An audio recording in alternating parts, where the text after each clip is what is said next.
This morning we find ourselves off one of the most remote inhabited islands on Earth, Easter Island, or Rapa Nui as it's known locally. The ship's heading west, cruising at just under 10 knots, and although the sea looks calm from a distance, the swell out here is pretty strong.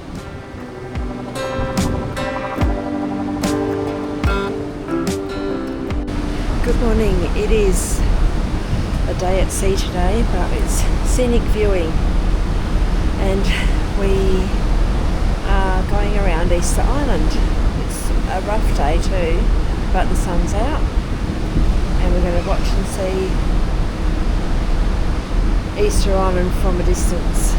No way we would have gotten on land today given the amount of swell. So I'm already feeling a little bit woozy, so I'm going to hang out here outside in the fresh air on deck 7, which is pretty low down, and I'm in the midship because that's the point where the rocking is the least. So see how I go. I hope this is working alright. Lemonade might help it later too. Alright, here comes Easter Island. Easter Island is so isolated, more than 3,500 kilometres from mainland Chile, and it's often impossible for cruise ships to tender passengers ashore. Today's one of those days. With the swell as heavy as it is, even if we wanted to, we wouldn't be able to get across safely. So instead, I'm down here on deck 7, the promenade, taking in the view and enjoying this rare chance to see such a legendary island from the water.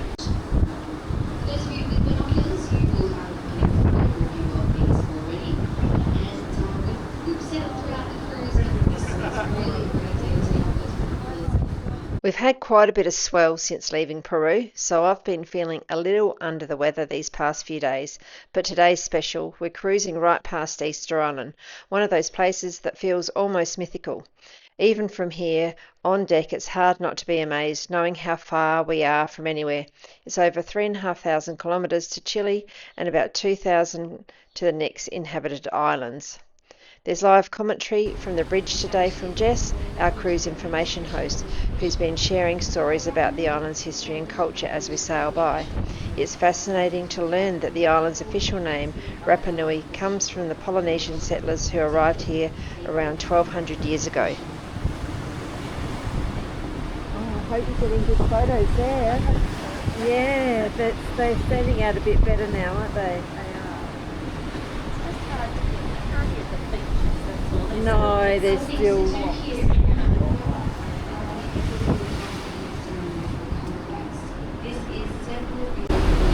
Received a stay, hello, from Dutch explorer Jacob Robinson, who first recorded European visitors to the island on Easter Sunday 1722. He named it... You're right, Jeffrey. He named it Paasch-Eiland, which translates to Easter Island in Dutch. There you go. Yeah. Well done. Yeah. 1722.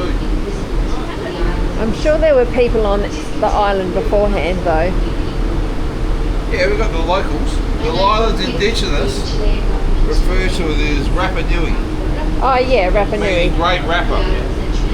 Okay, hello. Very good. You could have got your grass scooted in. Easter Island is most famous for its mysterious moai, the enormous stone statues that were carved from volcanic rock and placed along the coastline, facing inland to watch over the villages. There are nearly 900 of them across the island. Each one represents an ancestor or leader believed to hold spiritual power. It's a shame we can't go to shore. The swell's just too heavy for the tenders today, but even from the ship you really get a sense of how remote and remarkable this place is. There's something haunting and beautiful about seeing it rise out of the Pacific like this. For now, I'm happy just to sit here on the promenade deck and take it all in.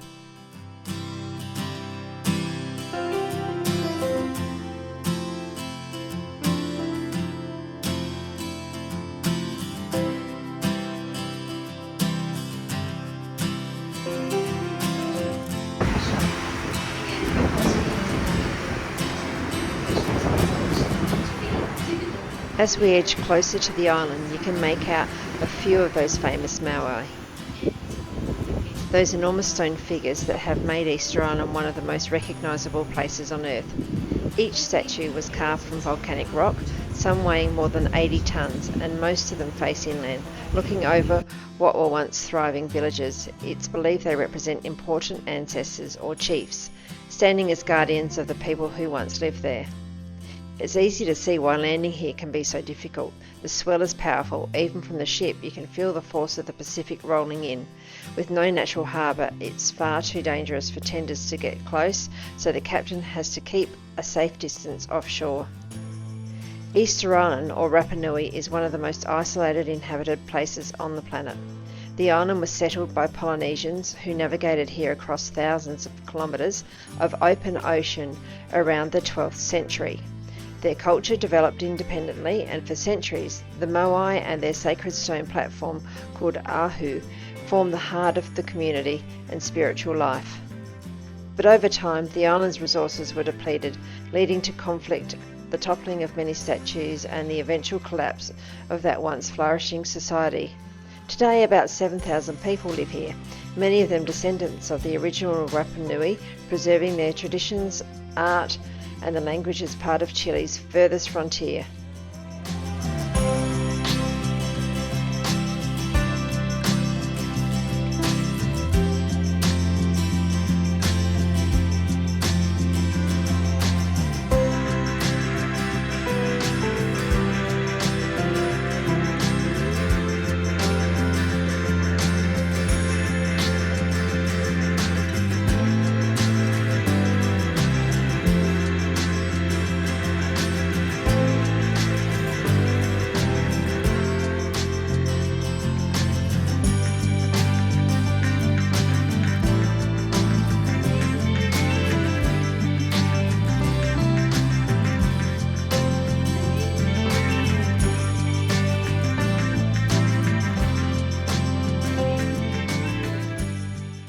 Easter Island. A bit rough, isn't it? It's, but we're getting to see it. We wouldn't have got on. So. This is great. Yeah. We're in a good spot. Very rough out there.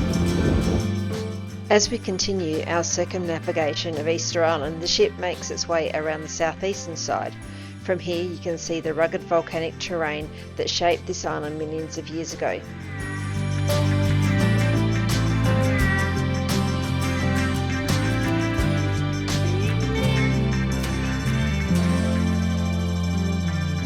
Out there are the little heads on the shoreline. There's quite a few. Yeah, 15 moai right there apparently. Off in the distance, those rounded shapes you can see are the remains of ancient volcanoes. One of the most significant is Ranu, the quarry where almost all of the island's moai were carved. It's a fascinating place filled with half-finished statues still embedded in the rock, giving us a glimpse of how these incredible figures were made. Nearby lies Ahu Tongariki, one of the most iconic sites of Easter Island, a long platform lined with 15 moai, some of which were toppled during the past tsunamis and later restored with the help of archaeologists in the 1990s. Even from this distance, knowing they're standing there facing inward toward the rising sun is truly awe-inspiring. The ship keeps a respectful distance from the island. The swell is powerful, and these waters can be treacherous, but it's amazing to get a view few travellers ever see. The entire island laid out before us, from its volcanic peaks to the ancient sites that still hold so much mystery.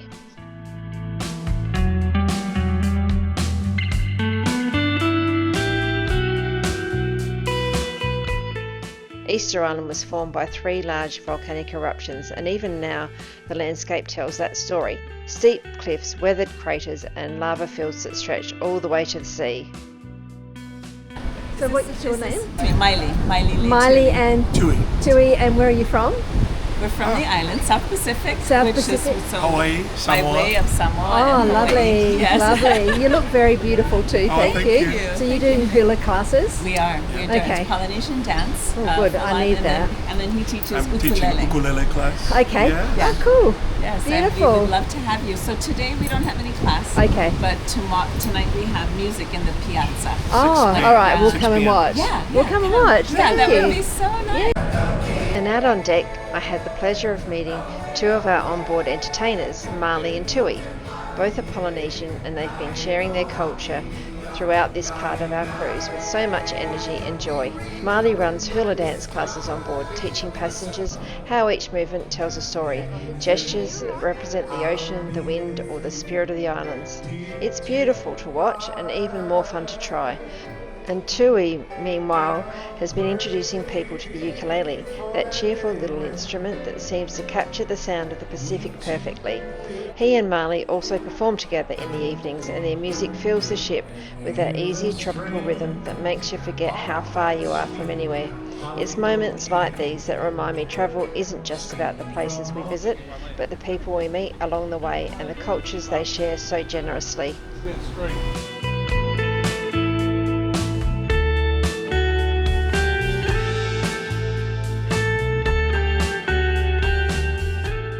There he is. Enjoyed that circumnavigation of Easter Island, did you? Oh yes. As we sail away from Easter Island, the swell really picks up. The ship cuts cleanly through the waves, sends spray flying up. You can feel the strength of the Pacific out here, vast and powerful. It's the perfect excuse for a few laughs out on deck. Sue and Jeff are in full mischief mode, and John, as usual, can't resist sneaking into the shop. Even in the rough seas, we manage to make our own fun.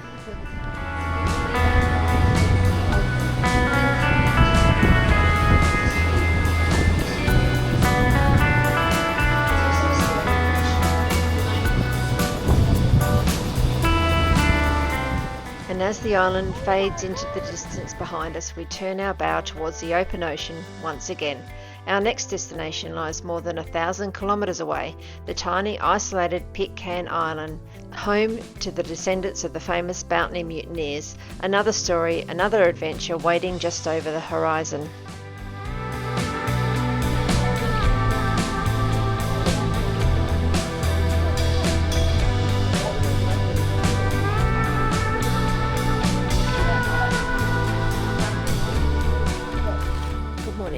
That was Pitcairn Island. Not much to see, so we're still playing poker this morning. And I've been called back to the table because it's my turn to say whether I have going to fold or play. While the ship sails closer to Pitcairn Island, I'm down, finishing off a friendly poker game with the gang.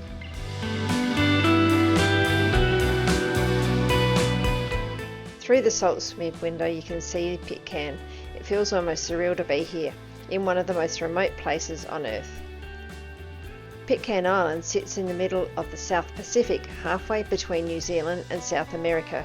It's tiny, just 2 by 3 kilometres, and home to fewer than 50 people, most of them descendants of the famous mutineers from the HMS Bounty and their Tahitian companions.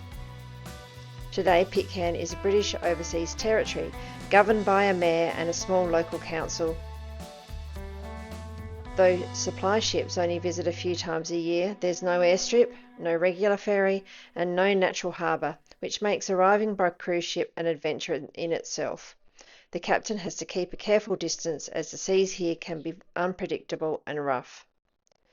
So for us, this is a scenic viewing, a chance to look, to imagine life on this rugged island, and to appreciate how isolated it really is.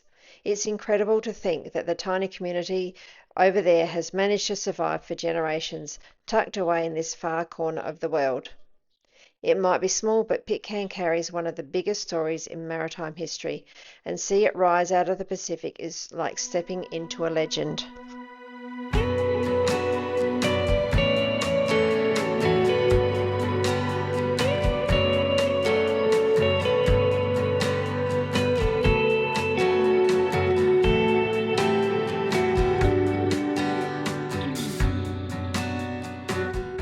From up here on the open deck, Pitcairn begins to reveal itself more clearly.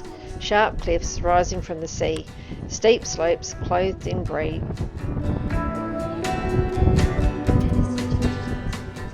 And then one of John's table tennis buddies spots him and asks for a photo. A sweet moment, really. I won't forget you. Oh, not many people would. I went for 3 months without getting a championship. John come along, whack. two more times since then. I haven't. Broke the drought, broke the voodoo. Won anymore? No, I've got the following a few times, but I don't play very often. About every third or fourth day. My opinion, he's the best player amongst us. He should be played every day. It's the little snapshots like this that remind you of how close the friendships get on a ship at sea. Life here is rugged and remote. Pitcairn is a volcanic island, part of a small group including Henderson, Onio and Juicy Islands, though these others are uninhabited. With a land area of only 4.6 kilometres square, Pitcairn is the only one of the group where people live. Coming in by sea is no small undertaking. There is no natural harbour, the island's jagged volcanic coastline and steep cliffs leave very few safe inlets. Ships can't dock directly. Small longboats must ferry people and supplies to shore via Bounty Bay, the only viable landing spot. Even that is tricky when sea conditions are rough. So for us, the approach is all about scenic viewing. We sail in, gaze at the textures of the cliffs, the patches of forest and terrace gardens, the little settlement tucked in near the interior basin, and we can imagine what life must be like here, perched between the ocean and the land, isolated but full of stories. It's a rare privilege to see Pitcairn like this, from the vantage of a passing ship, and to sense just how extraordinary it is to exist here in this remote corner of the Pacific. And that wraps up our incredible days of scenic cruising around Easter Island and Pitcairn, two of the most remote and fascinating islands in the world. And even though we couldn't go ashore, it was such an amazing experience to see these places from the water and learn of their stories.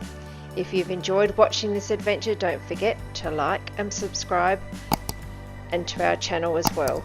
It doesn't cost a thing, but it really helps us to grow and keeps us inspired to share more of our travels with you.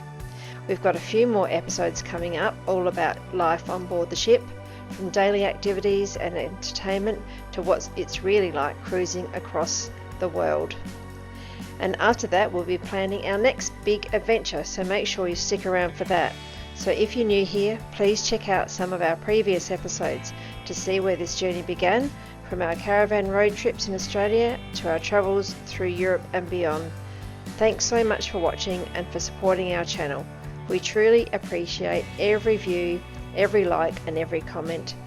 Until next time, happy travels, and we'll see you in our next adventure.